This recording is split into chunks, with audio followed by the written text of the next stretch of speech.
ஆதியாகமம் 3ஆம் அதிகாரம். தேவனாகிய கர்த்தர் உண்டாக்கின சகல காட்டு ஜீவன்களை பார்க்கிலும் சர்ப்பமானது தந்திரமுள்ளதாய் இருந்தது. அது ஸ்திரீயை நோக்கி, நீங்கள் தோட்டத்தில் உள்ள சகல விருட்சங்களின் கனியையும் புசிக்க வேண்டாம் என்று தேவன் சொன்னது உண்டோ என்றது. ஸ்திரீ சர்ப்பத்தை பார்த்து, நாங்கள் தோட்டத்திலுள்ள விருட்சங்களின் கனிகளை புசிக்கலாம், ஆனாலும் தோட்டத்தின் நடுவில் இருக்கிற விருட்சத்தின் கனியை குறித்து தேவன் நீங்கள் சாகாதபடிக்கு அதை புசிக்கவும் அதை தொடவும் வேண்டாம் என்று சொன்னார் என்றாள். அப்பொழுது சர்ப்பம் ஸ்திரீயை நோக்கி, நீங்கள் சாகவே சாவதில்லை.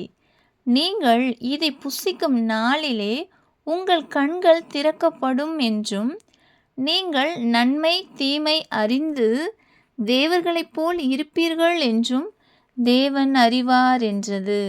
அப்பொழுது ஸ்திரீயானவள், அந்த விருட்சம் புசிப்புக்கு நல்லதும் பார்வைக்கு இன்பமும் புத்தியை தெளிவிக்கிறதற்கு இச்சிக்கப்படத்தக்க விருட்சமுமாயிருக்கிறது என்று கண்டு அதன் கனியை பறித்து புசித்து தன் புருஷனுக்கும் கொடுத்தாள்.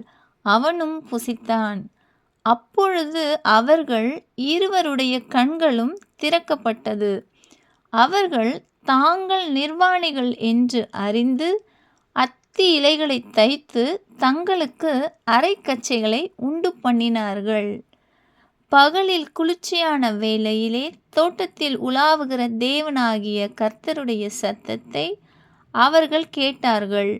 அப்பொழுது ஆதாமும் அவன் மனைவியும் தேவனாகிய கர்த்தருடைய சந்நிதிக்கு விலகி தோட்டத்தின் விருட்சங்களுக்குள்ளே ஒளித்து கொண்டார்கள். அப்பொழுது தேவனாகிய கர்த்தர் ஆதாமை கூப்பிட்டு, நீ எங்கே இருக்கிறாய் என்றார்.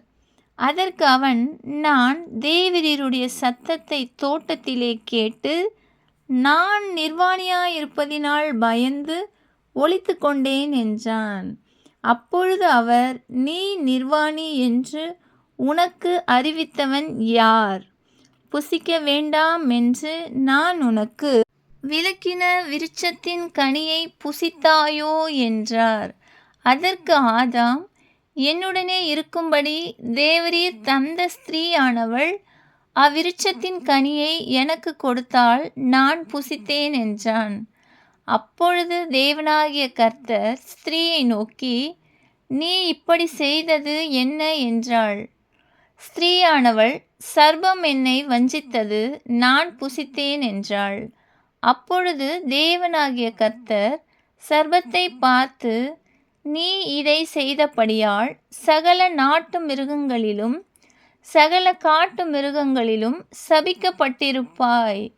நீ உன் வயிற்றினால் நகர்ந்து உயிரோடிருக்கும் நாளெல்லாம் மண்ணை தின்பாய். உனக்கும் ஸ்திரீக்கும் உன் வித்துக்கும் அவள் வித்துக்கும் பகை உண்டாக்குவேன். அவர் உன் தலையை நசுக்குவார், நீ அவர் குதிங்காலை நசுக்குவாய் என்றார். அவர் ஸ்திரீயை நோக்கி, நீ கர்ப்பவதியாயிருக்கும்போது உன் வேதனையை மிகவும் பெருக பண்ணுவேன். வேதனையோடே பிள்ளை பெறுவாய். உன் ஆசை உன் புருஷனை பற்றி இருக்கும், அவன் உன்னை ஆண்டு கொள்ளுவான் என்றார். பின்பு அவர் ஆதாமை நோக்கி, நீ உன் மனைவியின் வார்த்தைக்கு செவி கொடுத்து புசிக்க வேண்டாம் என்று நான் உனக்கு விலக்கின விருட்சத்தின் கனியை புசித்தபடியினாலே பூமி உன் நிமித்தம் சபிக்கப்பட்டிருக்கும். நீ உயிரோடிருக்கும் நாளெல்லாம் வருத்தத்தோடே அதன் பலனை புசிப்பாய். அது உனக்கு முள்ளும் குறுக்கும் முளைப்பிக்கும். வெளியின் பயிர் வகைகளை புசிப்பாய். நீ பூமியிலிருந்து எடுக்கப்பட்டபடியால் நீ பூமிக்கு திரும்பும் மட்டும் உன் முகத்தின் வேர்வையால் ஆகாரம் புசிப்பாய். நீ மண்ணாயிருக்கிறாய், மண்ணுக்கு திரும்புவாய் என்றார். ஆதாம் தன் மனைவிக்கு ஏவாள் என்று பெயரிட்டான், ஏனெனில் அவள் ஜீவனுள்ளோருக்கெல்லாம் தாயானவள்.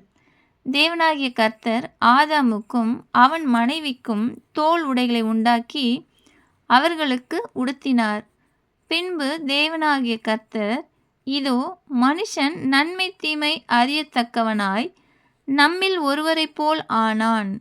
இப்பொழுதும் அவன் தன் கையை நீட்டி ஜீவ விருட்சத்தின் கனியையும் பறித்து புசித்து என்றைக்கும் உயிரோடு இராதபடிக்கு செய்ய வேண்டும் என்று அவன் எடுக்கப்பட்ட மண்ணை பண்படுத்த தேவனாகிய கர்த்தர் அவனை ஏதேன் தோட்டத்திலிருந்து அனுப்பிவிட்டார்.